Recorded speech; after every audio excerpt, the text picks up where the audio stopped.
Eweereddeyo obudde obutali bwa kusasulira eri abasumba bonna, n'olwekyo omusumba yenna ng'okubiddwa essimu ekuyita obanga baakukutuukirirawo mu ofiisi yo, kkiriza obuulire enjiri ku bwereere wano ku Soul Television mu program The Pastor's Hour.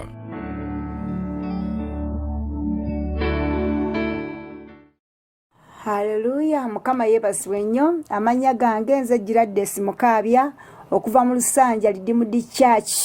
Mukama yeebazibwe. Sooka okwebaza Mukama ku lw'omukisa guno ogumpeereddwa okuba nga mpeereza gye muli.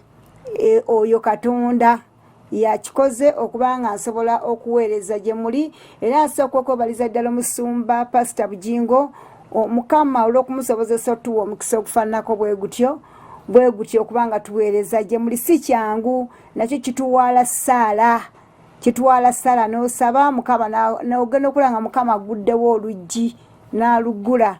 Mukama yeebazibwe. Ndeeta okulamusa okuva mu Lusanja Redeemed Church. Babaagala nnyo, babaagalira ddala. Mukama yeebazibwe. N'ekisingira ddala Katonda yasingira ddala okwagala. Katonda ye okwagala kwe kwasukka. Alina okwagala kunene nnyo eri omuntu gwe yatonda mu kifaananyi kye. Mukama alina okwagala kunene. Mukama yeebazibwe. Kati njagala okwogerako, njagala kwogera ku kye bayita okusumululwa. Mukama alina ebifo byeroboze okubanga tugendayo tusumululwe. Mukama yeebazibwe. Mukama okulokoka tulokoka n'okkiriza Yesu Kristo okuba Mukama wa bulamu bwo n'oyatula n'olokoka. Naye ate waliwo eddala ery'okusumululwa. Okusumululwa okwo kwenjogerako kikwetaagisa gwe nga ssekinnoomu okwewaayo. Nga bwokera n'oyambala n'ogenda mu kubeerawo kwa Mukama. Mukama aba ogenze omusisinkane, oba ogenze kusinkana Mukama. Bw'oba ogenze mu kubeerawo kwa Mukama, Katonda aba ayagala omusinkane. Lumu nabuuza Mukama ne mugamba, Mukama lwaki abantu abamu basumululwa abalala tebasumululwa? Mukama n'aŋŋamba abantu babeera tebeewaddeeyo. Njagala nkubulire bw'oba ogenze mu ssinzizo eba mu nnyumba ya Mukama okumusinza, omwoyo wa Mukama abeerawo. Mukama yennyini abeerawo. Ekitiibwa kya Katonda kibeera mu kkanisa, kibeerawo mu yeekaalu. Naye Mukama ayagala asinkana omutima gwo. Abantu abamu bwe bagenda mu kubeerawo kwa Mukama tebeewaayo. Abamu beefuula bize mu bintu ebirala. Naye nga Mukama ayagala akusumulule. Kubanga abamu twajja eri Mukama, twava mu famire za njawulo nga zirimu obusamize, zirimu obusibe bungi. Abamu oloota ebirooto ebikyamu, oloota ogwa mu binnya, oloota oddayo mu kyalo, oloota ente zikugoba. Ebirooto ebifaanagana bwe bityo kikwetaagisa kwewaayo. Bayibuli egamba amafuta gakutula ekikoligo. Ekikoligo kikutuka olw'amafuta. Tosobola kubanga oloota ebirooto bwe bityo n'ogenda mu nnyumba ya Mukama n'otandika okubanga ebirowoozo biri waka, n'otandika okuba nga olina ebikweraliikiriza, omutima gwo ne guwambibwa. Kiba kirungi bw'oba ozze mu nnyumba ya Mukama, ebirowoozo omutima gwo ne gubeera ku Mukama. Era Mukama abeerawo, ye abeera waali, naye aba ayagala kusinkana mutima gwo. Kyengezaako kugamba, bw'oba ozze mu kubeerawo kwa Mukama kikwetaagisa okwewaayo. Kirungi nnyo walokoka, naye Mukama atusuubira okusumululwa. Kubanga tujja eri Yesu nga tuliko obusibe. Amannya go waliwo gye baagawonga nga waliwo obusibe. Naye okuyita mu kwewaayo ku lw'amaanyi ago ag'Omwoyo Omutukuvu wabaawo okusumululwa. Kulokoka kusumululwa, kukyusibwa. Era otuuka ekiseera n'ogamba bannange nali bwe nti naye Mukama yankyusa. Nali njagala nnyo omwenge naye mpulira Mukama yansumulula n'atuwala ennyonta eyo ey'omwenge. Mukama yagituwala. Okulokoka kusumululwa. Okulokoka kunakuwalya kibi n'okukireka. Okulokoka kukyuka n'okyuka n'osumululwa mukama yagala tusumululwe kubanga twava mu famire ezanjawulo. Omuntu omu oyinza okuba nga oli mu kikya ky'omu otudde naye nga waliwo ekintu ekikukutte kigamba wadde alokose naye tajja kukola, wadde alokose naye tajja kufumbirwa. Ebyeyo ebifaanagana bwe bityo byetaaga kwewaayo. Bw'omanya nti ogenze mu kubeerawo kwa mukama, ogenze kusinkana Katonda, weetaaga okwewaayo. Mukama abeerawo, mweteefutefu okusumulula, mweteefutefu okutula ekikoligo ekikuliko, kubanga agamba ku lw'amafuta ekikoligo kikutuka, naye bikutuka eri abantu abeewaddeyo ne weewaayo. N'ogamba mukama bw'atanyamba tewali asobola kunyamba. Togenda mu nnyumba ya mukama ng'olinga ayise ebivulu. Togenda mu nnyumba ya mukama ng'olinga agamba kassa musumba ndabye. Olina okumanya nti mukama musisinkanye, n'owulira okubeerawo kwa mukama, n'owulira nga mukama akutteko, n'owulira nga omwoyo omutukuvu alina kyayogera eri obulamu bwo. Okulokoka kwewaayo nga gwe ssekinnoomu, olina okwewaayo n'okumanya ebiro. Teweebakira mu biro. Osobola okwebakira mu biro n'otuuka okusaba naye ng'ebiro byakuyitako. Mukama waali otusumulula, mukama waali otuyamba, kubanga Bayibuli egamba yajja okutujja mu makomera, yajja kutujja mu busibe. Ekigambo makomera kinene. Nyinza okuba nga ndi naawe ntudde naye nga waliwo ekkomera ly'oyitamu, waliwo ekkomera. Katonda awe bazze mu nnyumba ya mukama, abamu we bajja n'essimu, n'atandika okudda ku ssimu ng'ali mu saaviisi okutendereza kugenda mu maaso, ali ku ssimu. Abamu ali mabega atudde asoma mawulire. Munnange mukama abeerawo mu kkanisa naye asinkana abantu abeewaddeyo, abantu abeewaddeyo. Mukama abasinkana n'osumulwa mu nsi ey'omwoyo ate ne mu mubiri n'osumululwa. Kusumululwa abantu abamu tubasanze nga bajja mu nnyumba ya mukama naye nga bakwate basibe. Waliwo obusibe. Kati okusuba okyovula abantu abamu bagamba ono tewali mafuta. Tewali watali mafuta. Kyetaagisa gwe kwewaayo, gwe wennyini ne weewaayo nga ssekinnoomu. Mukama bw'aba akulokola nga ssekinnoomu, ate bw'aba akusinkana nga ssekinnoomu. Gwe nga ssekinnoomu olina okwewaayo. Bayibuli egamba munsemberere nange nja basemberera. Okulokoka oteekeddwa okusemberera mukama n'omusemberera ne weeweerayo ddala eri Katonda nga gwe ssekinnoomu. Abantu abamu waliwo obusibe. Bw'oba walokoka naye ng'okyaloota ogwa mu binnya, oloota ente zikugoba, oloota eddayo mu kyalo, obwo busibe. Buba bukyali busibe. Waliwo ekintu kyakutuulako ne kikuwasa. Olina emyaka 52 tonnafumbirwa. Obwo busibe. Kikwetaagisa kwewaayo. Olina okwewaayo. Abantu abamu bwe bajja mu saaviisi tebeewaayo. Batandika okutendereza tebeewaayo. Abamu bayingirawo ssaawa 5 tewali budde bwa kwewaayo. Mukama ayagala tuweeweeyo tusumululwe, kubanga Bayibuli egambye bw'olokoka ofuuka kitonde kijja. Ddala weekakasa oli kitonde kijja, wafuuka ekitonde ekijja, oli ggwanga ddonde, oli kika kitukuvu, okulokoka kukyusibwa, n'okyusibwa, n'osumululwa. Abamu twajja eri Yesu bateekako ebintu bingi, emisale baatuwongayo, naye omulimu gwa mukama kutusumulula, kulokoka kusumululwa. Kyova olaba omusajja Laazaalo yajja musibe, bwe yamala okuzuukira yali musibe, nga musibe, naye Yesu n'agamba abaweereza bamusumulule. Twetaaga okusumululwa, twetaaga okusumululwa kubanga twava mu famire z'amaanyi. Okulokoka kukyuka. Oyinza okutuuka ekiseera ne weetunuulira ne weeraba nga wali mukambwe, olwali tokyali mukambwe nga wakyuka.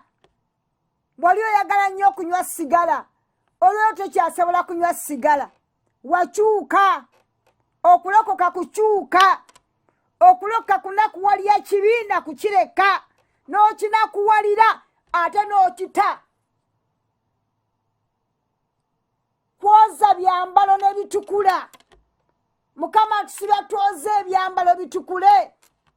Era agamba baweereddwa nnyo omukisa, baweereddwa abayeza ebyambalo byabwe ne babitukuza. Mukama ayagala ebyambalo bitukule. Bwe tumala okutukula, emyoyo tegisobola kuyimirira we tuli, eddogo terisobola kuyimirira, kubanga twozezza ebyambalo byaffe ne tubitukuza. Bwe tutukula tusobola okusaba, tusobola okumenya ebigo, tusobola okuziyiza. Yagamba Sitaani mumuziyize nga muli b'amaanyi mu kukkiriza, nga muli b'amaanyi mu Mukama waffe. Yagamba mumuziyize. Oteekwa okulwana okuziyiza emyoyo ng'oli w'amaanyi mu kusaba, ng'oli w'amaanyi mu kusiiba. Olina okuba ng'oli w'amaanyi, olina okuba ng'oli w'amaanyi. Yagamba mumuziyize, Sitaani mumuziyize ng'oli w'amaanyi mu kusaba. Oteekeddwa okuba ng'oli w'amaanyi. Oteekeddwa okuba ng'osoma ekigambo kya Katonda. Oteekeddwa okuba ng'osiiba. Oteekeddwa okuba ng'osaba. Bayibuli egamba temulekangayo kusaba. Mukama atusuubira okumunoonya. Bayibuli egamba nti nno amafuta gakutula buli kikoligo. Bwe twewaayo ne tusemberera Katonda ne twewaayo, ebikoligo bikutuka, ebitulondoola bikutuka. Waliwo ebigwa ku ttaka olw'amafuta, ekikoligo kikutuka. Omulimu gwa Mukama kutusumulula, kutujja makomera na busibe. Yajja tujja makomera. Era Yesu Katonda yamufukako omwoyo we. Yagamba Mukama anfuseeko omwoyo we kujja bantu mu makomera, kubajja mu musibe. Oteekwa okuba nga walokoka naye nga wasumululwa. Walokoka nga wasumululwa. Tokyasobola kugenda mu disiko kubanga wasumululwa. Olaba Katonda yagatutuuka ku kigerwa eky'okumutegeera. Waliwo omuwala omukyaki yaŋŋamba, naŋŋamba nze kati Katonda mmutegeera. Oteekeddwa okutuuka ekiseera nga Mukama omutegeera, ng'ogamba nze mmutegeera Mukama, mumanyi, yannyamba, yandokola, yankyusa, ng'omuwera n'obujulizi. Ogamba Mukama yandokola n'ankyusa, yankyusa. Ate bw'atusuubira bwe tukyuka, naffe tugenda kukyusa abalala. Tulina batusuubira okukyusa, kubanga agamba bw'omalanga okukyuka okyuse n'abalala. Mukama yeebasibwe nnyo. Okulokoka kusumululwa. Mukama atusuubira okusumululwa okuva mu kibi, kubanga Bayibuli egamba empera y'ekibi kufa. Tusumululwe okuva mu kibi, tusumululwe. Okulokoka kusumululwa.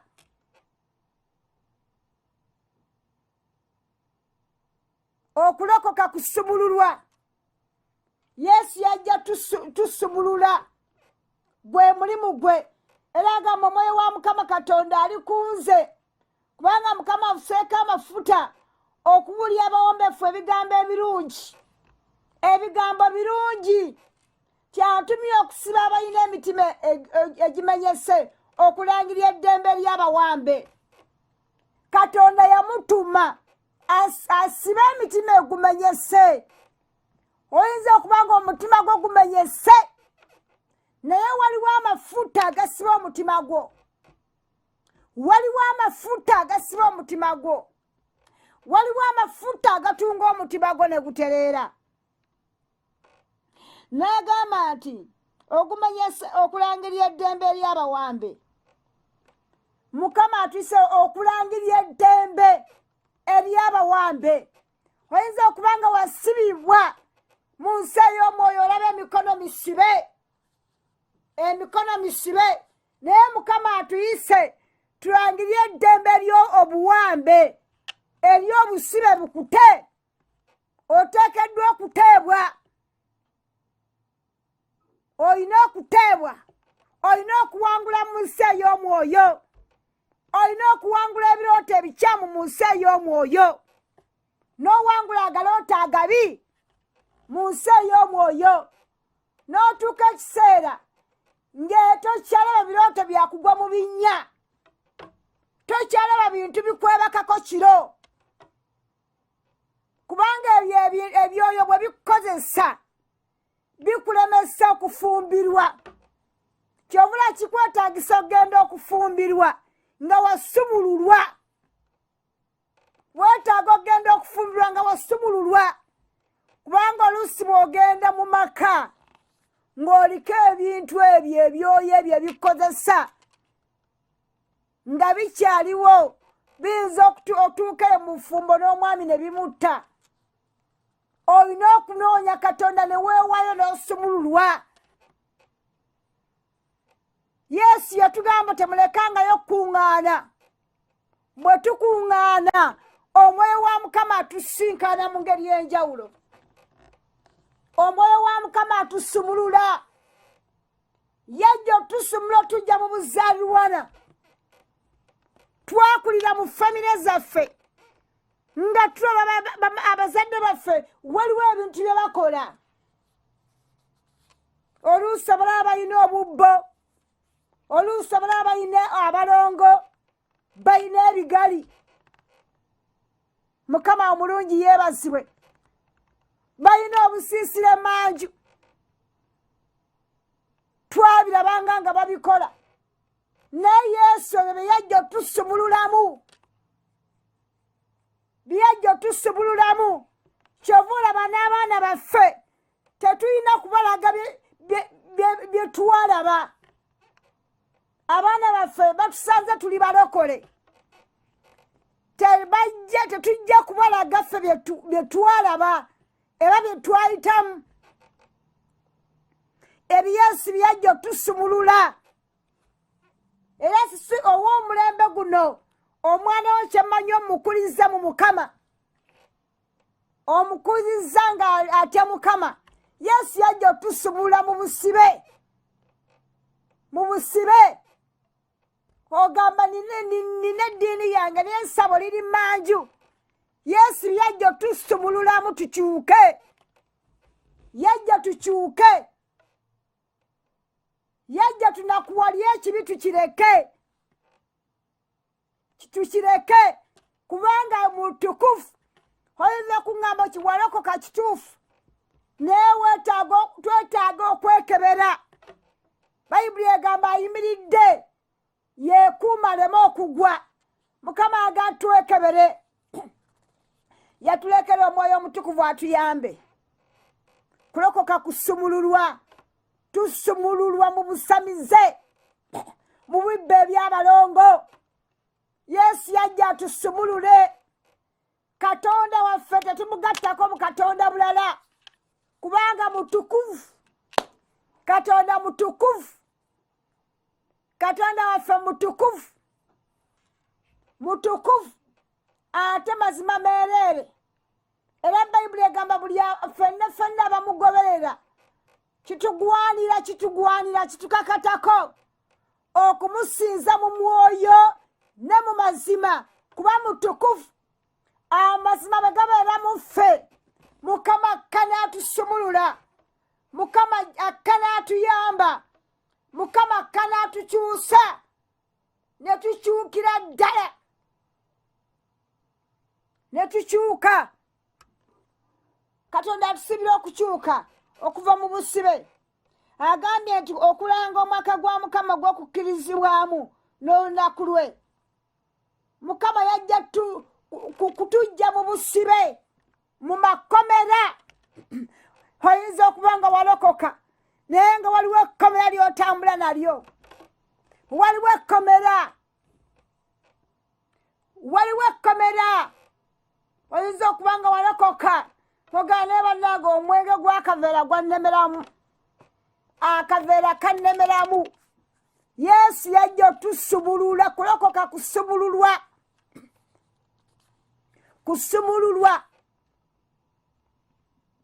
Tuteekeddwa okusumululwa ne tukyuka ne tufuuka ng'abaana abato. Bayibuli egamba bwe tutafuuka ng'abaana bato tetugenda kulaba bwakabaka bwa Katonda.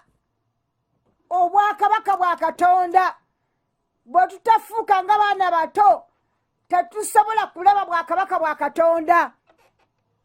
Kulaba bwa Katonda kyengezaako kugamba mukwano, oteekeddwa obwogeza mu saaviisi okusaba.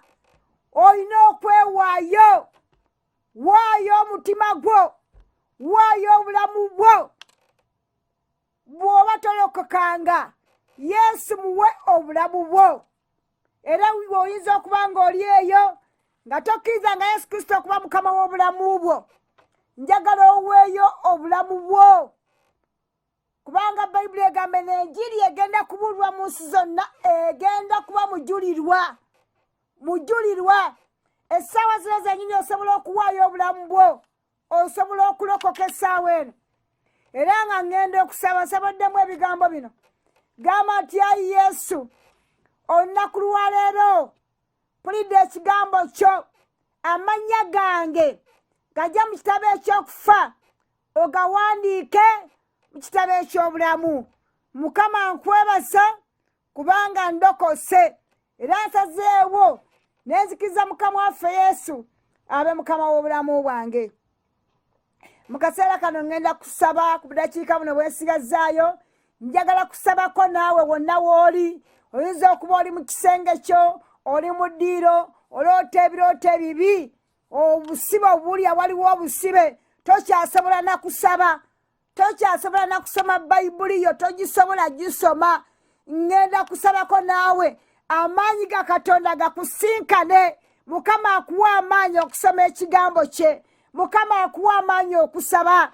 Mukama akuwa amaanyi okusiiba. Kitange mu linnya lya Yesu omwana Katonda. Mukama Bayibuli egambye ti otume ekigambo. Tume ekigambo eri omukyalo oyo.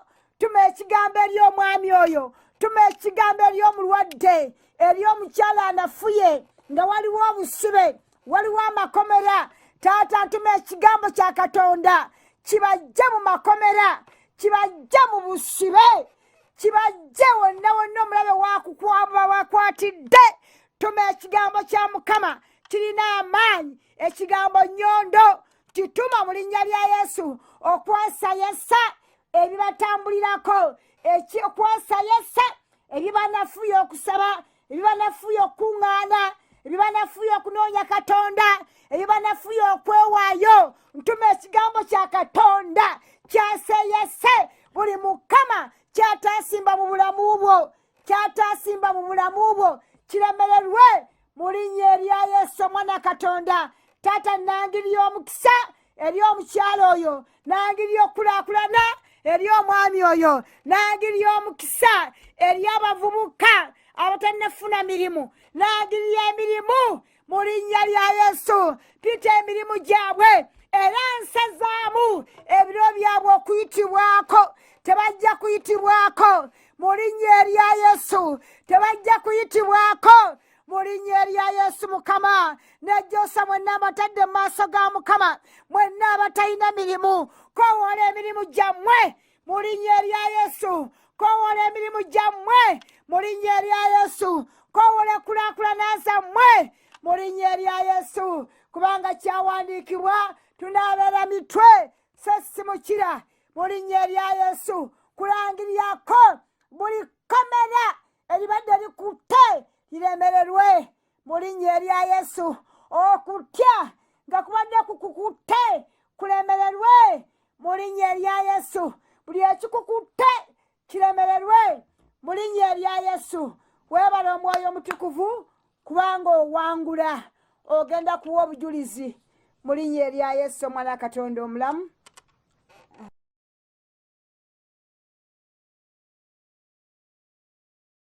Salt Media etaddewo omukisa eri ababuulizi b'enjiri bonna mu ggwanga awatali kusosola kkanisa kasita obanga wayitibwa Kristo era ng'olina ekkanisa. Wano Soul Television weeweereddeyo obudde obutali bwa kusasulira eri abasumba bonna. N'olwekyo omusumba yenna ng'okubiddwa essimu ekuyita obanga baakukutuukirirawo mu ofiisi yo, kkiriza obuulire enjiri ku bwereere wano ku Soul Television mu program The Pastor's Hour.